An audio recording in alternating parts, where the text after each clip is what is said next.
Bonjour à toutes et à tous, on se retrouve pour une nouvelle vidéo dans laquelle on va parler d'assembleur. Donc ça va être la première vidéo d'une série sur l'assembleur que j'ai déjà tournée. Cette vidéo je la refais parce que mes premières vidéos sur mon cours sur l'assembleur, elles étaient vraiment parfois imprécises et j'en étais pas vraiment satisfait. Du coup, je l'ai refait, j'espère que ce sera beaucoup plus clair pour ceux qui débutent, et c'est d'autant plus important que les premières vidéos, il faut qu'elles soient très claires et très compréhensibles par les débutants qui veulent se mettre à l'assembleur, parce que sinon, ça sera très difficile. Donc, ce que je vous conseille déjà de faire, si déjà vous n'êtes pas trop vidéo, c'est d'aller aussi regarder le cours sur Reverse.engineering. C'est un cours sur l'assembleur, sur le bas niveau, qui après, au bout d'un moment, est plutôt orienté reverse engineering. Donc c'est quelque chose que j'apprécie, du coup, c'est pas trop un problème pour moi. Mais je peux comprendre que ce soit pas forcément le truc d'autres personnes. Par contre, c'est vraiment un bon cours qui est assez complet. Je vais notamment me baser dessus pour cette vidéo. Mais je vais pas brûler les étapes. Déjà, on va commencer par l'essence de l'assembleur. Qu'est-ce que c'est l'assembleur? L'assembleur, en fait, c'est le langage que va pouvoir comprendre votre processeur. C'est souvent un langage qui est considéré comme étant bas niveau, et ça l'est. Bas niveau parce qu'il y a très peu de couches d'abstraction entre ce que vous allez coder et votre processeur. Alors, c'est faux dans le sens où là, je suis sous un système d'exploitation, hein, je suis sous Ubuntu. Hein. Je suis sous Ubuntu, du coup sous Linux, avec un kernel en 5.8. Du coup, il y aura l'abstraction du système d'exploitation, c'est-à-dire que je vais pas programmer directement mon processeur. J'aurai un certain contrôle et je saurai plus ou moins ce qui se passe par exemple dans mes registres, on verra ce que c'est. Mais il y a aussi le fait que j'utilise syscall, que le hardware au final c'est principalement géré par mon OS. Et encore, bref. Du coup, théoriquement, c'est considéré comme étant bas niveau pour cette raison-là, parce que on sait quand même assez bien ce qui se passe vraiment sur notre processeur. Contrairement à d'autres langages comme du coup en l'occurrence là c'est le C, il y a pas mal d'abstractions, on sait pas trop comment est gérée vraiment la mémoire, même si le C il est aussi considéré comme un langage de bas niveau, encore une fois par rapport à d'autres langages qui le sont beaucoup moins. L'assembleur, lui, on va vraiment savoir ce qui se passe dans nos registres, dans notre mémoire, etc. Donc là va venir la notion de qu'est-ce qu'un registre, et sans brûler les étapes, comment est-ce qu'on passe de ça à un programme exécutable compréhensible par notre processeur, parce que vous doutez bien que notre processeur, il va pas prendre des caractères et pof de manière relativement ésotérique nous ressortir un code qui s'exécute, ou plutôt exécuter ce code. Alors en fait, on va pour cela utiliser un assembleur, donc attention, assembleur c'est le programme que je vais utiliser pour construire un exécutable à partir de mon code source qui lui est en assembleur mais assembleur de langage. Donc faites attention à ce petit problème de terminologie.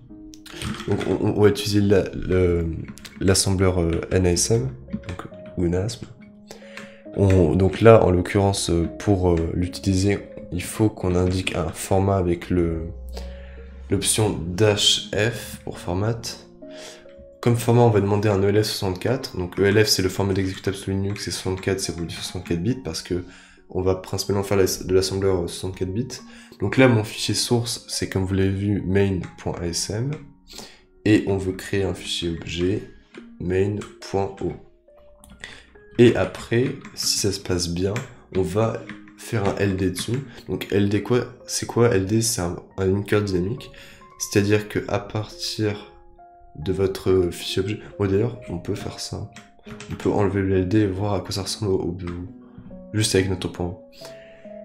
Et ce qui est aussi intéressant, parce que dans toute cette série de vidéos, je vais pas... Théoriquement, vous avez besoin d'aucun prérequis. Après, bien sûr que c'est mieux de savoir dev, notamment de savoir dévancer parce que ça introduit de manière plus ou moins soft des concepts de bas niveau. Mais en fait, si vous êtes juste déterminé et patient, il n'y a aucune raison que vous n'arrivez pas à dev en assembleur. Donc créer, ça marche très bien. On fait un file target.o pour voir le type de fichier qu'on a. Donc on a ELF 64 bits relocatable. Très bien. Est-ce qu'on peut l'exécuter? Target.o. On ne peut pas l'exécuter. Donc en fait, je pourrais me faire un obj-dump-m-d-target.o. Du coup, Nasm, qu'est-ce qu'il va faire? En fait, à partir d'un fichier source en assembleur, il va créer un fichier dit objet qui va être relocatable. Et donc ça veut dire quoi qu'il est relocatable? Je vais pas trop rentrer dans les détails parce que c'est d'abord la première vidéo de la série. Mais en fait, c'est qu'il va pas résolve l'adresse du code et l'adresse de toutes les données qu'il va manipuler directement avec son adresse. Donc là, ça vous évoque pas grand chose, c'est normal. Ce qui est intéressant de noter, c'est que là j'ai fait un objdump dessus, donc ça va désassembler mon fichier objet. Nasm, ce qui s'est chargé de faire, c'est certes il reste relocatable, mais en plus, ce qu'il a fait surtout, c'est qu'à partir de notre fichier source, on lui a donné ces chaînes de caractères avec des instructions et des arguments. Ce qu'il a fait, c'est qu'il nous a produit un code en binaire qui, lui, par contre, est compréhensible par notre processeur. Donc là, j'ai parlé d'instructions et d'arguments. En fait, ces arguments, ils sont appelés opérandes. Et il y a deux manières de programmer, en fait, et d'écrire et de désassembler de l'assembleur. C'est la syntaxe ITNT et l'Intel syntaxe. Alors en fait, c'est assez idiot en fait. Tous les deux, il y a d'abord l'instruction en premier à gauche. Seulement pour l'ITNT, c'est d'abord source, après destination, et pour les valeurs en dur, on a des dollars, et pour les valeurs et pour les registres, on a des pourcents. C'est relativement clair, mais par contre c'est assez verbeux, du coup quand on écrit des gros codes, ça devient assez lisible. C'est pour ça qu'on préfère souvent la syntaxe Intel, qui est de type instruction, source à droite et destination à gauche. Donc instruction, opérande source, opérande destination. Donc ça c'est un truc quand même qui est important de savoir au début. Maintenant, je vais pouvoir un peu faire une sorte de petite analyse intéressante, c'est que là, on a notre code binaire pour chaque instruction. On voit, ce qui est intéressant, c'est les similitudes qu'il y a entre mes deux premières instructions. Les deux premières, elles ont une opérande source qui est équivalente. Et elles ont la même instruction. Du coup, on va pouvoir identifier ce qui a varié dans le binaire produit par Nasm. Dans le binaire de l'instruction produite par Nasm. Là, on voit que c'est 1 et que des 0. Donc là, on pense notamment à l'opérande source. Et on voit que le B reste le même. Donc on peut penser que le B en tant que byte O, ça revient, enfin que moitié de byte O, ça revient à désigner l'instruction, et là en l'occurrence le MOV. Et que la partie basse du byte, ça revient à désigner le fait que ce soit un registre, l'instruction, l'opérande de destination. Donc ça, pour le vérifier, il faudrait étudier l'encoding de l'X86 finalement. Ce qui est relativement compliqué, on peut le dire. Là par exemple, on voit que pour le push 0x137, il a fait un 68. Donc 68, ça doit être l'instruction pour le push. Pour le push qui push une valeur qu'on dit immediate 104 bits. Donc IM64, vous le verrez plutôt comme ça. Et du coup là, d'ailleurs c'est pas du 64, hein, c'est du 32. C'est du 32 parce qu'on voit qu'il n'a pas la place pour remettre 64 là. Il a la place que pour 4 bytes. Donc on voit en Little Endian notre 1337. Donc là j'ai parlé de Little Endian, j'ai parlé de bytes, etc. Je vais éclaircir un peu plus tard. Là on voit que pour notre pop RSI, il l'a fait juste sur un byte. Donc ça c'est petite fun fact, les pops de registre et les push de registre aussi, il me semble, qui sont que sur un byte, donc ça c'est cool. Et ce que c'est intéressant, c'est que toutes les instructions n'ont pas la même taille, contrairement à d'autres assembleurs comme l'ARM, où c'est que sur 4 bytes par exemple. Là, en x86, elles ont des tailles différentes, donc ça complexifie encore plus l'encoding, mais heureusement que c'est pas à nous de le gérer. Maintenant, un truc important, qu'est-ce que c'est qu'un registre? Un registre, en fait, c'est une petite unité de stockage qui va être très rapidement lisible et on pourra écrire aussi très rapidement dedans. Donc c'est intéressant. Ça nous évite en fait d'écrire dans notre RAM avec une adresse qu'on doit lire ou écrire. Donc l'opération de lecture et d'écriture d'une adresse dans la RAM, c'est appelé déréférencement. On déréférence l'adresse. C'est pour ça que notre gentil processeur, il nous a apporté plusieurs registres programmables. Donc là, en l'occurrence, on parle que des 64 bits General Purpose Registers, mais il y a des registres qui font 128 bits, 256 bits, 512 bits. Donc c'est les XMM, les YMM et les ZMM. On va en parler plus tard, bien plus tard, mais on en parlera quand même. Donc ça, c'est pas juste les seuls registres qui existent, hein. C'est juste les registres à usage généraux. Donc à usage généraux, ça veut dire quoi? Ça veut dire qu'on peut plus ou moins... Enfin, que c'est ce que le processeur met à notre disposition pour stocker les infos qu'on veut. Les autres registres, ils vont avoir un rôle particulier qu'il ne faudra pas altérer sous peine de voir son programme cracher. Enfin, c'est pas qu'il ne faudra pas les altérer, mais c'est qu'il va falloir faire très attention quand on change de leur valeur. Parce que ça n'aura pas du tout la même dimension. Donc ces registres, ils sont coupés en plusieurs parties. Attention, c'est pas le cas de tous les... Enfin si, ça a l'air d'être le cas... Enfin, c'est pas de la même manière le cas pour tous les registres. Donc par exemple là, pour RAX, il est sur 64 bits, c'est-à-dire sur 8 bytes, sur 8 octets.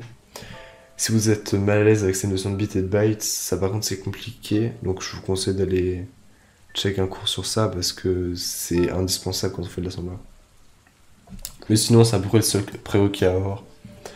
Donc, il est sur 64 bits, donc c'est dit ici. Après, il a une deuxième partie, donc sa partie basse, qui est sur 32 bits, sur 4 bytes. Après, la partie sur 32 bits, elle est coupée sur 16 bits, donc, et c'est encore sa partie basse qui s'appelle par exemple la AX. EAX, c'est le Extended AX, et RAX, c'est le Re-Extended AX. Du coup, après, on a la partie basse de AX, donc AX, enfin, ouais, la partie basse de AX qui est AL, du coup, qui est sur 8 bits, c'est-à-dire 1 byte, et la partie haute de AX qui est sur 1 byte aussi, forcément, parce que AX fait 2 bytes, qui fait 16 bits. Donc ces deux petits registres à AL et H, ça va être la partie basse et la partie haute de AX. Ils vont tous les deux être sur 1 byte et du coup sur 8 bits. Et donc AL par exemple, ça permet de stocker 1 byte, donc c'est-à-dire un caractère ASCII un caractère avec un encoding ASCII sur 1 byte par exemple du coup. Et c'est le cas pour pas mal de registres, hein. Là, en l'occurrence, on avait quoi? On avait EDI aussi, donc la partie 32 bits de notre ami RDI. Et donc en fait, je pense que le MOV, étant donné que c'est une valeur... Enfin, je pense qu'il fait de base des writes sur 32 bits, c'est pour ça qu'il utilise les registres 32 bits. Et que... D'ailleurs, on peut regarder le code. Dans le code, j'avais donné RAX et RDI, pourtant, il l'a fait, étant donné qu'il fait un write, qu'il fait un move sur une valeur en dur qui est sur 4 bytes, sur 32 bits, donc 1, 2, 3, 4 bytes, il va forcément utiliser un registre qui est sur 32 bits lui aussi. Un truc important à savoir, c'est que quand il fait un move, quand il utilise l'instruction move pour mettre une valeur en dur dans un registre, donc par exemple, si je fais un move 0xa dans AL, ça va set tout le reste du registre avec tous ses layers, parce qu'en fait, ça c'est juste... Enfin, EAX c'est juste une partie de RAX, hein, c'est pas des registres différents. Enfin, oui, c'est des parties de RAX. Ils sont différents dans la mesure où on pourra les mettre dans notre source en tapant EAX, AX, etc. Mais en soi, ça va juste être des parties de RAX. Donc si je fais un move de 1 byte dans L, ça va set à 0 tout le reste. Donc ça, faut le savoir. Donc là, j'ai fait un peu de tour pour les registres à usage généraux. Il y a quand même un truc à dire sur RSP et RBP. C'est que RSP et RBP, même s'ils sont à usage généraux, ils ont, enfin, de manière conventionnelle, RBP c'est dit le base pointer, on y reviendra plus tard, et RSP le stack pointer, donc ça c'est, faut faire attention. Et RIP, du coup, c'est plus un registre à usage général, c'est l'instruction pointer qui va contenir l'adresse de la prochaine instruction à exécuter du coup dans la mémoire qui sera sûrement tag avec le flag executable. Donc on a aussi le iflags ou airflags, enfin iflags c'est pour 32 bits. Mais en fait le airflags il est sur 64 bits, mais il n'y a pas plus de champ que dans le iflags qui est sur 32 bits. Donc le iflags en fait c'est un registre qui n'est pas à usage général, c'est-à-dire qu'il va contenir des flags en fait qui vont décrire l'état du processeur à un moment T. Donc il y a pas mal de flags, on les a vus dans la vidéo sur les conditions, et du coup aussi un peu sur les boucles. Enfin, il y a pas mal de trucs à voir sur ça. Du coup là je pense que j'ai fait à peu près le tour pour les registres. Donc en fait ce qui va se passer c'est qu'à partir de maintenant, j'ai donné une petite base. Maintenant, ce qu'il faut faire, c'est avoir du vocabulaire et apprendre quelques instructions. Donc là, déjà, c'est quoi cette structure bizarre?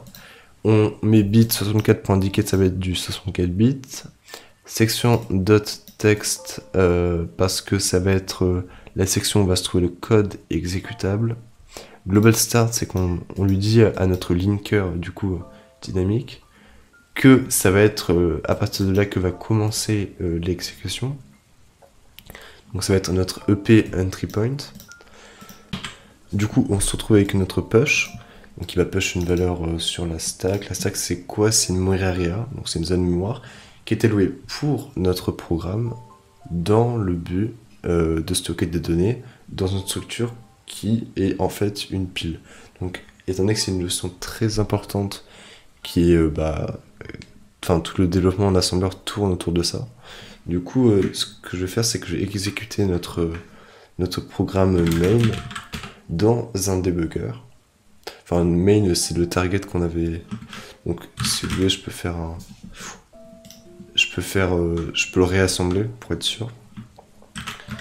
Donc là, je l'ai assemblé et je vais le relinker. Le problème, c'est qu'il n'arrive pas à lancer mon programme avec ce file name. Donc je vais juste le cp dans /tmp. Donc là je vais faire un gdb du coup /tmp/target.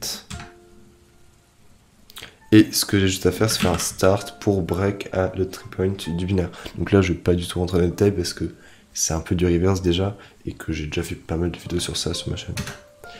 Donc là on a pas mal de choses. On a l'état déjà de tous nos registres, avec notamment les flags, etc. On a l'état de notre stack, et on a notre code exécutable avec l'instruction. Là, on a le label, l'étiquette, comme vous voulez, et on a son adresse juste à côté.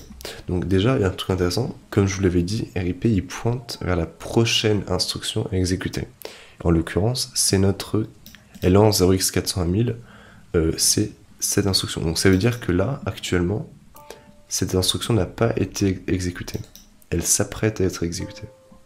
Et on le voit très bien parce que quand on regarde ce qu'il y a dans RAX, on voit qu'il n'a pas la valeur 1. Et on voit simplement que on a un 1 dans RAX. Donc par contre, ce qui est désassemblé derrière, c'est faux parce que si on fait un x/i, c'est-à-dire montre-moi l'adresse qui est pointée en 0x Bah, du coup, 401 000.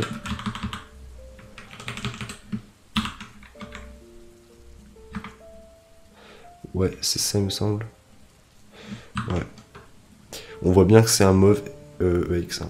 Donc là, il bug un peu sur le désassemblage. Le désassemblage, c'est passé de données binaires à une chaîne compréhensible par l'humain, entre guillemets. Et donc voilà, on a exécuté notre première instruction. C'était plutôt pour voir au niveau du debugger. Maintenant, on a notre stack qui nous intéresse. Donc là, vous allez vous rendre compte que c'est le premier rapport que vous allez avoir avec une memory area. Donc déjà, pour inspecter toutes les memory area de votre process, on fait un VMMap ou Virtual Memory Map. Et on voit que on a des données qui sont mappées, on appelle ça mappées, qui sont mises en mémoire à partir de cette adresse jusqu'à cette adresse, et ça correspond à l'offset dans le fichier 0 de TMP target. Et on voit aussi un autre mapping, donc une autre page mémoire, qui elle, donc la première elle avait juste les permissions de lecture, et la deuxième elle est en rouge, c'est-à-dire qu'elle a les permissions d'exécution. Et elle est en 0x401 000, donc elle fait une page donc entre 0x401 000 et 402 000, et son offset forcément c'est 1000. Parce que là 400 000 et 400 000. Donc ça c'est bon. Maintenant on a quoi? Maintenant on a notre stack. Ok, ici. Donc ça on va peut-être pas le voir aux F. Viscol aussi on le verra à la fin. Et notre stack en fait c'est une memory area comme toutes les autres qui a été mappée avec les permissions de lecture et d'écriture, pas d'exécution, parce qu'on a le NX. Et le mapping commence à partir de cette adresse jusqu'à cette adresse. Et étant donné que c'est pas un fichier offset 0. Du coup, par exemple, on peut voir quelle est sa taille. Donc on fait simplement print / en hexadécimal, ceci moins ceci. On voit que ça fait 0x21 000. Donc en décimal, ça ferait, parce que c'est plus explicite pour vous deux, ça fait 135 168 bytes octets. Et du coup, c'est ça notre stack. Donc là, en l'occurrence, au début de l'exécution, quand la première instruction s'apprête à être exécutée, l'état de notre stack sous Linux, là en l'occurrence, parce que là on va juste coder sous Linux, il est celui-ci. C'est-à-dire qu'on a comme première, on a sur notre stack. Donc notre stack c'est quoi? C'est une memory area, et on a un registre qui va contenir l'adresse de, une adresse qui va se trouver dans ce range, qui va se trouver dans cette memory area, et qui va définir en fait le stack, ça va être le stack pointer. Donc R pour reextended, parce que de base c'était SP, après c'était ESP, après RSP. Donc c'est le reextended stack pointer qui va pointer vers la valeur vers laquelle pointe actuellement la stack. Donc là en fait on voit que le E020, il est pas totalement au début, il est un peu plus loin. Mais on voit surtout quelque chose d'intéressant, c'est que là, au-dessus de notre stack, la première valeur qui est sur notre stack, on voit que, donc c'est ça son adresse, ce qui est pointé à cette adresse, c'est ceci. Et donc ça, c'est le décalage qu'il y a à partir toujours de notre RSP, hein, de notre stack pointer qui contient cette adresse. Donc si on regarde RSP, il contient bien E020. Donc là, on a le décalage, hein. Là c'est plus 0 parce que c'est RSP lui-même, après plus 8, et donc là on est bien en plus, parce qu'en fait c'est quand on ajoute 8 bytes à l'adresse que contient RSP. Et donc en fait ce qui est intéressant c'est que toutes les valeurs qui sont en dessous, ça va être, on va leur ajouter un offset, c'est-à-dire qu'elles vont être de plus en plus grandes. Et à l'inverse, Si on veut regrandir vers le haut, pour ajouter, pour push entre guillemets des nouvelles valeurs, on va devoir décrémenter RSP. Donc c'est pour ça qu'on dit que la stack elle monte vers les adresses basses, elle grandit vers les adresses basses, et si on veut par exemple détruire des données, les dépiler, on va juste incrémenter RSP. Donc, par exemple, si je veux entre guillemets détruire mon 1 et le dépiler, je vais faire un pop par exemple RSI. Le pop RSI, imaginons que là je jump sur le pop RSI, ça va juste prendre cette valeur, la mettre dans le registre RSI et incrémenter de la taille de RSI, donc de 8 RSP. Donc ça veut dire que RSP après, il va contenir cette valeur, il va pointer vers ça. On peut parfaitement faire l'expérience. Hein. On fait un set RIP initialisé à mon pop RSI. Et donc là on fait un NI. Donc là on voit quoi? On voit que dans RSI on a bien notre 0x1 qui était sur notre stack juste avant. Et on voit maintenant que RSP il pointe vers TMP target. Comme c'était le cas juste ici. Donc maintenant il contient ça, il pointe vers TMP target. Donc il pointe pas directement vers les bytes, vers ces bytes, il pointe vers un pointeur qui lui-même pointe vers des bytes qui représentent la chaîne ASCII TMP target. Parce qu'en fait on voit que tout ça sont... Enfin ça c'est la valeur de RSP potentielle. On appelle ça des stack address. Et chacune de ces stack address pointe vers des valeurs qui sont souvent des pointeurs. Donc là en fait si vous avez déjà avancé, c'est ce qui s'apparente au protocole de main, hein. Int argc. Donc là étant donné qu'on a juste exécuté le binaire sans argument, argc est égal à 1 parce qu'il y a quand même le nom, il y a quand même le nom de l'exécutable, hein, c'est TMP target. Après on a notre char argv. Char argv c'est quoi? C'est un array de pointers. Donc un array de pointers ça veut dire quoi? Ça veut dire qu'à chaque élément, on va avoir un pointeur qui va pointer vers la chaîne de caractères d'un de nos arguments. En l'occurrence, là, on n'avait qu'un seul argument, c'était le nom de l'exécutable lui-même. Et ce pointeur, c'est cette valeur qui a été push sur la stack. Et donc, cet array se finit par un null byte. Et après, on a notre array de pointers qui pointe vers les variables d'environnement. Donc là, on se retrouve ici. Donc ici, un null byte parce que c'est pour montrer que c'est la fin de argv. Et ici, on a bien notre array de pointer hein, avec ses stack address qui pointe vers un array, le début d'un array de pointer et qui pointe lui-même vers des caractères ASCII qui correspondent à des sets de variables d'environnement. Donc, je vais réexécuter le binaire. Donc ouais, il faut faire start. Je vais exécuter normalement. Donc ce qu'il fait, c'est qu'il met une valeur dans RLX, ouais. Après dans le DI. Après il push. Donc là, push, en fait, ça va décrémenter de 8 RSP. RSP, il est où? Il est là. Ça va le décrémenter de 8. Donc là, on le verra. Et après, ça va mettre la valeur qui est donnée en argument, en opérande. Ça va mettre son opérande sur la stack. Là, si on fait un next instruction, ça a bien décrémenté de 8 RSP. RSP, il était en 20, là, il est en 20. Il est en 18, donc ça a décrémenté, c'est normal. C'est si on l'avait incrémenté qu'il aurait été en 28.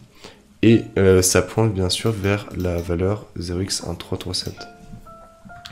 Donc là, je fais un pop RSI, donc RSI va se voir prendre la valeur 137 qui était précédemment mise sur la stack. Et donc là, je mets dans le DX un 0xb, voilà, et je fais un syscall. Syscall qui va m'envoyer -1. Et RCX qui va bien sûr être changé. Enfin, ça, j'en parlerai quand je parlerai de syscall. Et après, je fais un sysexit. Et donc, bien sûr, il a excité. Enfin, il a fini normalement. Donc ça, c'était pour la notion de stack. J'espère que j'ai été assez explicite parce que c'est assez... parce que c'est assez important. Et du coup, là, on se retrouve avec notre programme qui a craché, en fait. Enfin, il a pas craché, mais... Donc là, je vais vous donner un petit outil assez utile. strace. Strace, il fait quoi? Il va exécuter, en fait, un binaire. et vous montrer les appels système qu'il a fait avec ses arguments et la valeur de retour de chacun. Donc qu'est-ce qu'un appel système? Un appel système, c'est l'instruction que je trigger ici. Enfin, ça, c'est pas l'appel système en tant que tel, mais c'est comment est-ce que je fais mon appel système. Donc en fait, syscall, c'est une instruction qui n'a pas d'opérande direct, qui n'a pas d'argument direct, mais par contre, comment du coup on va passer des arguments à cette instruction? On va les mettre dans des registres particuliers. Donc là, en l'occurrence, voilà. Là, j'ai la syscall table pour de l'x86-64 pour Linux. Du coup, un syscall, c'est quoi? C'est en fait des fonctions standards qui sont apportées par le kernel, qui sont implémentées par le kernel. Donc là, on est sous Linux, du coup, ça va dépendre du kernel Linux. Et vont faire des opérations bas niveau, donc qui vont notamment faire du réseau, ça va nous faire accéder aux fichiers, tout ce qui nous fait interagir en fait directement avec le système d'exploitation, donc notamment de la gestion de la mémoire, enfin bref. On peut trouver plein de choses, hein. Là, il y a combien de syscall? On a 312, donc il y a vraiment de tout. Et en fait, ces syscall, pour les appeler en assembleur, il va falloir mettre un syscall number particulier dans le registre RAX. Ça va définir en fait quel syscall on va appeler. Et il va falloir mettre des arguments particuliers dans chacun des registres. Et donc on appelle ça une calling conventions. Donc en l'occurrence là pour les syscall, on verra aussi des calling conventions pour les fonctions. Donc c'est différent. Et donc c'est à peu près tout. Donc là vous savez à peu près ce que c'est un syscall. Et du coup comment est-ce qu'on arrive à trigger le syscall, à l'appeler? Grâce à l'instruction syscall. Donc en fait notre instruction syscall, ce qu'elle va juste faire, c'est qu'elle va dire au kernel, bah voilà, je te donne, tu peux regarder l'état de tous les registres qui sont importants pour l'appel de syscall, et tu peux faire ton taf suivant ça, quoi. Donc il y a aussi un truc important, mais ça je vais pas vraiment y rester dessus, mais l'exécution des syscall se fait en kernel lent, donc elle se fait avec les droits du kernel dans le contexte du kernel, donc c'est un peu différent. Faut juste se dire que le contexte de l'utilisateur qui exécute son petit code en assembleur là, ça va cacher pas mal de choses dans nos instructions syscall. Une deuxième chose aussi, après l'instruction syscall, donc là on distingue deux types de registres, ceux qui sont ceux dont le contenu est sauvé après l'appel de l'instruction et ceux dont ce n'est pas le cas. Par exemple, le registre RCX, à chaque syscall, il va prendre l'adresse de l'instruction juste après le syscall. Donc là, en l'occurrence, il va pointer vers cette instruction-là. Et du coup, si je mets 0x1337 dans RCX, et bah sa valeur va être réécrite en fait.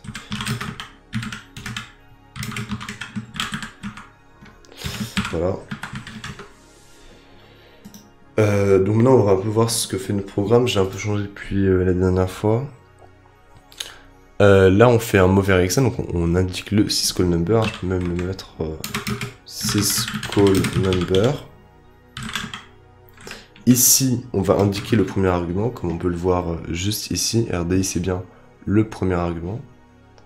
En l'occurrence il va mettre 1 comme premier argument. Donc là, étant donné que ça doit être un file descriptor, vous pouvez trouver bizarre parce qu'on n'a pas fait vraiment de open avant. Parce qu'en fait, 1 c'est une valeur, c'est une constante qui va désigner en fait le flux standard de sortie. Donc stdout. Donc là, si vous faites pas de C, vous comprenez pas forcément ce que c'est. Le stdout, ça va représenter déjà. En fait, faut voir le all is a file sous Linux. En gros, au début, vous pouvez vous dire que tout est un fichier et que du coup, tout est un file descriptor dans lequel on peut écrire, à condition qu'il soit ouvert. Donc en l'occurrence, les flux standards d'erreur, de sortie et d'entrée, faut considérer qu'ils sont plus ou moins toujours ouverts et qu'on peut écrire et lire dedans. Donc ça c'est une petite simplification un peu sophistique, hein. Enfin c'est pas totalement vrai, du coup fais attention. Donc là j'indique stdout, le flux standard de sortie, pour écrire dedans, donc pour afficher quelque chose dans ce stdout. Donc pour vous dire, stdout, par exemple, quand je fais un cat, non, en vrai, oui, enfin oui, je peux faire un cat. Mais en fait, il va prendre stdin et il va le mettre dans stdout. En gros. Donc cette logique, elle existe bien hein, sur en bash. Si vous faites du bash, vous avez bien sûr compris. Du coup, notre RSI, notre deuxième argument, il est de quel type? Il est de type pointeur vers des bytes. Donc constante char, le const, on s'en fiche un peu en assembleur. Et char, c'est juste que c'est pour dire que c'est des bytes. Par contre, j'ai un peu...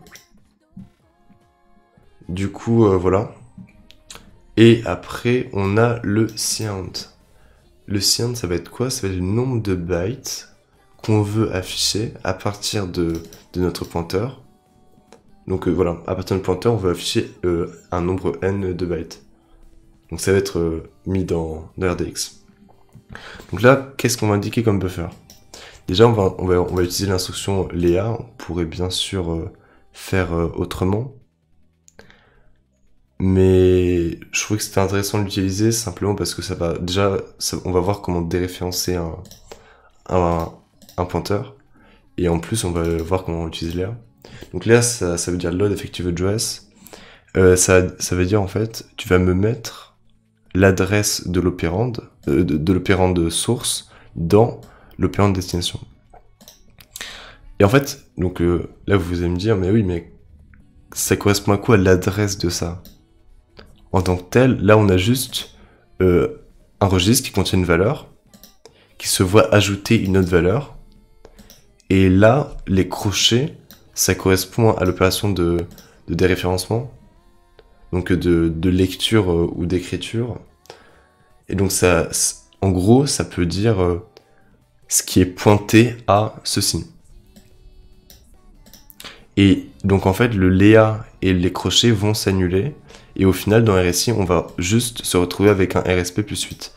Pourquoi est-ce que j'ai pas fait autrement? Parce qu'en fait, j'aurais pu faire un mov et un add, ou j'aurais pu faire directement un add, ouais. Non, en fait, j'aurais pas pu faire de add directement. Mais du coup, Léa, c'est un truc qui est utilisé par votre compilateur quand vous faites de l'assembleur pour faire des multiplications. Par exemple, parce que là, ce que j'aurais pu faire, c'est que j'aurais pu faire plus RDX x 4. Par contre, avec autant, je sais pas si c'est possible. Ça, je suis sûr que ça soit possible. Ouais, mais en vrai, je pense que ça c'est possible.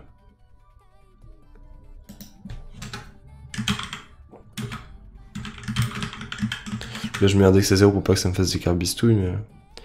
Donc en fait, ce qu'il faut retenir, c'est que le Léa et les crochets vont s'annuler, et que du coup, au final, ça va juste évaluer cette expression-là, et ça va me permettre de faire des opérations très simplement.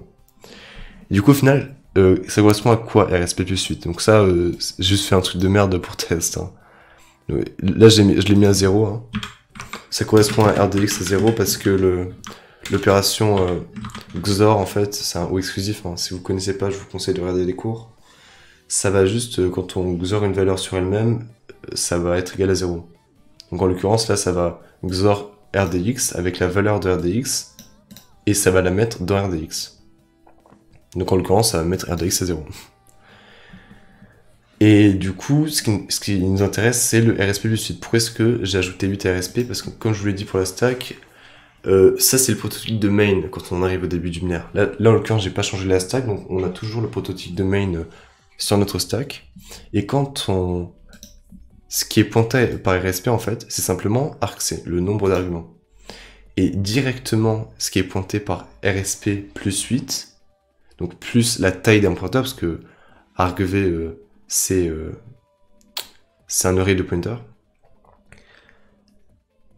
Et d'ailleurs, c'est pas pour ça qu'il faut ajouter 8, c'est simplement parce que notre argc il est sur 8 bytes, parce que chaque bloc qui est push sur la stack, en fait, il est égal à 8 bytes. Et en 32 bits, il sera égal à 4 bytes, puisque c'est toujours la taille d'un pointeur. La granularité, elle se fait à ce niveau-là. Mais ça, vous inquiétez pas, on regardera dans GDB. Et du coup, en RSP plus 8, on se retrouvera avec argv de 0. Parce que du coup, notre main, hein, il ressemble à... C'est int main. Souvent, ça peut être une main. Hein. Main, int argc. Ok. Et char, argv. Donc moi, je suis le genre de mec qui met des étoiles. Et après, on a aussi du char mvp.